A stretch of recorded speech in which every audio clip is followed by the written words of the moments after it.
as a savage pack. Once worn in, there's no turning back. Initiation, manhood's a test to do crime. You'll fail by becoming arrested. Get beat down the line, cordially stepping, always watching your back with your hand on your weapon. You blink for a minute and get brutally beaten. Every time you diss the callers, it will keep on repeating. When you say you knew somebody that was a gang member, you can't say you know him, you can only remember. You have to live life all nervous.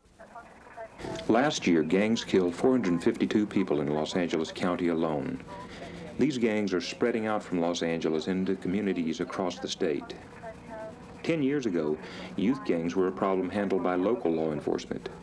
Today, gangs are a statewide problem, an issue of major concern to the California legislature. 10 years ago, parents thought, not my neighborhood, not my kid. Today, gangs are active in communities all across California.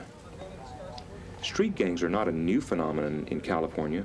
They've been here since the turn of the century. What is new is the increasing violence associated with gangs and the growing numbers of kids who are involved. Okay, in the state of California today, it's estimated there's over 2,000 active gangs in the state now. Compared to 10 years ago, there was approximately 765 active gangs. It's estimated that 70,000 gang members in Los Angeles County alone. In the past 10 years, we've seen the gangs trade in their knives and zip guns for Uzis and AK-47s. And now many have turned away from burglary and theft to take up the more lucrative business of dealing drugs. The gangs that are coming in now are more sophisticated and more violent. And I think that stems from the neighborhood and the sign of the times. Now you have more money on the street, you got more drugs on the street, you got more weapons on the street, and we're getting those kind of individuals into the youth authority. Who are these gangs? In California, there are almost as many different youth gangs as there are different ethnic groups. And while these gangs may differ in their choice of crimes and victims, their choice of drugs and weapons, the children who get involved in these gangs have much in common. In the state of California, the largest number of gangs that we have are Hispanic gangs. They have escalated throughout the state, and they generally are more turf-oriented.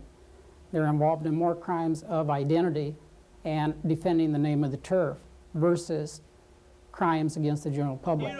They're involved in drug use, but not to the point of openly selling drugs as other gang groups have now developed in sellings of drugs. When I really got into it, I was about 11 years old. I was in 5th grade, and my whole family was involved in gangs. My mother, my father. I got 8 sisters and 5 brothers, which were all involved in gangs. And it was just the way of life for me. You know, I was raised around it, drugs and violence. You know, watching my brother and his homeboys out in the street fighting. You know, that's all it takes is a look. You know what I mean? What you looking at? What you look? Well, let's go. And then before you know it, bottles are thrown, knives are being pulled out, guns, jacks. You know, and you just get it on. You know, and go for it. And wherever comes out hurt, comes out hurt. I've been shot once and stabbed 3 times. And they come by and shoot our houses up, and we go by and shoot theirs. They want to play that, well, let's play it. You know, and there's times my mom had to sleep on the floor all the time. You know, all the time. You know, and boom, boom, boom, boom, boom, and we go back and they want to do us, we'll do them right now. Let's go move on their pad. Boom, boom, boom. There'll be times when they come drive up to our house, we'll be waiting on the roof. Da, da, da, da, da, da, and just hit them, Jack. And just tires flat and the windows busted out. They go driving down the road, flat tires, you know. Drugs, auto theft, robbing houses, armed robbery, things like that, to get money for guns and drugs and et cetera, et cetera. You know, it was mostly the older ones would have the younger ones do it. You know, because they figured, well, if you're a youngster, you could try it as a juvenile, you won't do as much time as we will, you know, because we'll go to the state penitentiary and, you know, and so forth. I did a lot of that stuff too, breaking into houses, robbing liquor stores and things like that. Filipino gangs in the state of California have also increased in numbers. In the late 70s, the most active were in the Bay Area.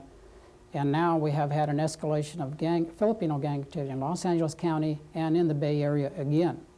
They will assault one another, strictly more identity as to their gang identity than turf. They don't specifically defend a particular turf as more gang identity than anything else. They are involved in crimes, the use of drugs, but primarily all incidents are over identity. We pulled up into the city and we found them at this phone booth, and we rolled up there and we got out and they started shooting at us, and I got out the car. My victim, I guess Villa, ran up to the car, and I shot him and killed him. The other group that has been very active is the Filipinos and the BNG. BNG is doing a lot of graffiti. They're doing a lot of feuding with each other, shootings, etc., assaults, and that seems to be true almost all over Northern California. When like you do crimes to impress your peers in the gang, you know, you get a little more respect as time goes on, and eventually you build you up to the status of a OG or original gangster, and you move up to like lieutenant, and you start calling shots for other gang members, and you send them on missions to do crimes or whatever. While Hispanic and Filipino gangs are prevalent in California, and many of their members do engage in violent and criminal activities, these are not the gangs that most concern law enforcement. Three areas that are of most concern to law enforcement, that being skinheads, Asian gangs, and the black gangs. Skinheads today have now come on board with other white gang groups. The skinheads are the most troublesome and the most potential for violence in that they bring in the racist attitude with their activity. They have been increasing throughout the entire state, and they are assaulting individuals of other persuasions, sexual persuasions, blacks, Jews, and the violence is increasing throughout the state.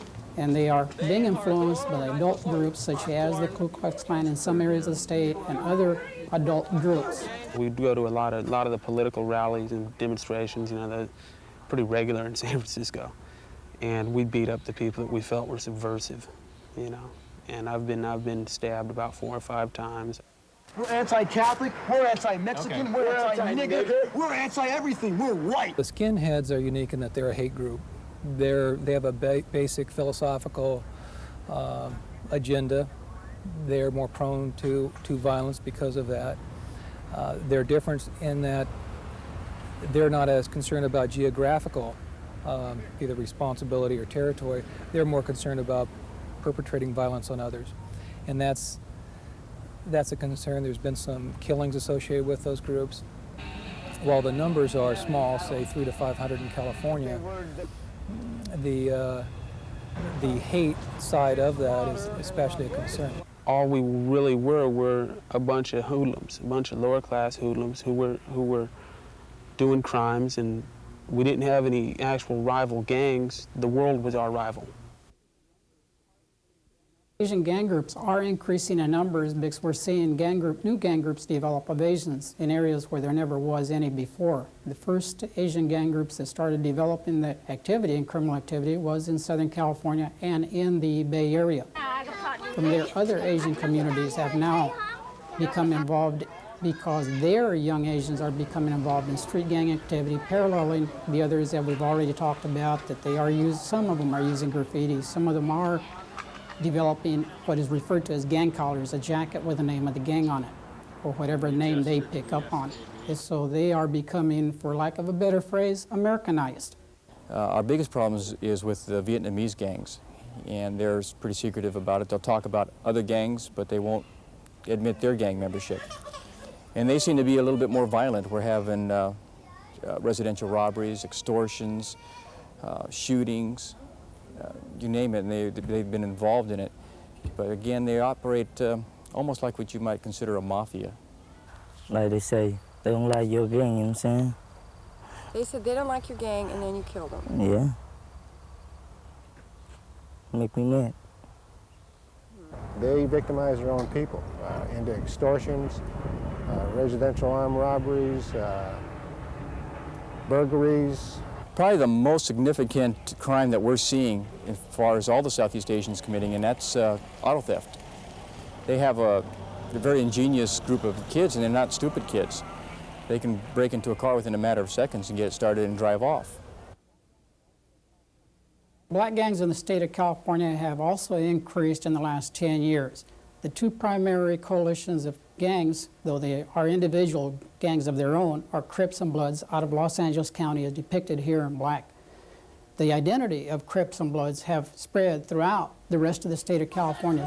What makes those gangs more notorious now is because in the mid-'80s, their involvement in the sales of drugs throughout the state of California, of Crips going out of Los Angeles to the rest of the state. The lucrativeness of being able to sell the drugs at triple the price than what they could sell it in Los Angeles itself has been a lure of the Crips and Bloods to the rest of the state. When I was doing this, 12 gauges, sawed-off 12 gauges of 38s. Now it's not like that. It's assault weapons, automatic handguns. And it wasn't as much shooting going on when I was on the street as it's going on now. There's a lot of shooting, a lot of innocent people getting killed. We was robbing him, and he ran up. I shot him. Like for money to get drugs, we go rob, but sometimes we just rob people for nothing, you know, just to let them know we're here. You know, all this around here is ours. You got the gang members that are drug dealers. They may go to Seattle, Washington and sell drugs and take a few of their buddies up there. And once they take their buddies up there, they start a whole new crew of gangs. Their gang. And then it's just a drug thing, but they're gang banging at the same time. So that's how all the gangs are branching out. Back in '81, it really started changing. The neighborhood started deteriorating. We started seeing a lot of red and a lot of blue. And I was shocked to see the blue and the red because I lived in Los Angeles. And I said, we have Crips and Bloods here? I said, no, you know. Who are these kids who are being recruited into lives of crime and violence? Why do they join gangs in the first place? The environment that I was raised in, I seen my dad and my brothers and all my uncles doing it, so it seemed right. I need somebody to identify with because I was basically being picked on in school because I was different from everybody else. And I saw that these gang members were getting a lot of respect from other people. And I wanted, you know, to get my respect. I started off kind of young. I started when I was about 13 years old. My brother used to be a gang member. I didn't have nobody to really look up to. So like when he had older guys come to the house, I used to look up to them. I grew up in a neighborhood where there wasn't nothing but gang members, drug dealers and pimps. So there was the role models in my neighborhood. The gang promises and offers a lot of things that they aren't getting in their lives. They aren't kids who are going to be able to go out into the work world and get a job that pays them well enough to live the way they want to live. Because remember, these gang kids want the same things that all of us want. They believe in the American dream. They want to have a nice car. They want to have nice clothes. They want to have a good family. They want to have a nice life. And it isn't happening for them, and the gang comes about as close for them as anything does to providing the kind of support and friendship and loyalty that they want. And the kids are trying to emulate the adults and making $100 a day minimum just for notifying the dealers that cops are in the area. $100 for a 10-year-old is a lot of money. Gang membership is very much a function of age. And so you've got adolescence, so you've got hormones, you've got willingness to take risks, you've got all the things that motivate any kind of teenage kid. It was real hard, you know, because my mom, she looked at it, well, I didn't do right by all your brothers and sisters, so she gave up on me. She didn't care what I did. You know, I was 13 years old when I got my first tattoo, and she told me, well, it's your body, you can scar it if you want. My father wasn't living with my mother, and I was staying with my mother. And she was so, busy working, trying to take care of us, that she really didn't have time to focus on me. I've seen a lot of kids that are upper middle class or just plain upper class who are skinheads, And I think it's maybe because they weren't given enough attention, and it was, if they shaved their head and got tattoos on their bodies, then they're shown some type of attention, whether it's negative or positive, Sometimes the parents are just too busy with other things and they don't pay attention to their kids or provide them with anything else. And so they turn to their friends and they turn to gangs. My mom tried to stop me. I didn't listen to her, so I end up here. And what happens to the kids who grow up in gangs? A lot of them is dead, a lot of them in the penitentiary. Few of them out there. I have very few homeboys out there now. The ones that's getting out, getting killed, or they coming back to jail. Most of the ones that I was out there with Over half of them are dead, and the rest of them are in CDC and the Youth Authority. The victims of gang violence are many, from the innocent bystander killed in a drive-by shooting to the store owner forced to pay protection money, to the thousands of us who have seen our homes burglarized, our cars stolen, and our neighborhoods taken over by gangs. And the children who join these gangs, they too are victims. What is the California legislature doing about this growing gang problem? It was only very recently that gangs became an issue of statewide concern. 5 years ago, only 2 gang-related bills were introduced in the state legislature. Then in 1988, the Senate created a committee on gang violence and organized crime to develop legislation to combat gang violence. Currently, 54 gang-related bills are moving through the legislature. Most of this legislation falls into 3 general categories. They're measures to better coordinate and focus the efforts of law enforcement on the growing statewide gang problem. They're the bills designed to give law enforcement the tools they need to fight gang violence and illegal drug dealing. Legislation has been introduced to increase the sentences for drug dealing, for gang membership and gang activities, and to outlaw assault weapons in California. Finally, there's the legislation that aims at preventing kids from joining gangs in the first place, on providing education, recreation, self-esteem, and job training programs to youth in communities where gangs are active.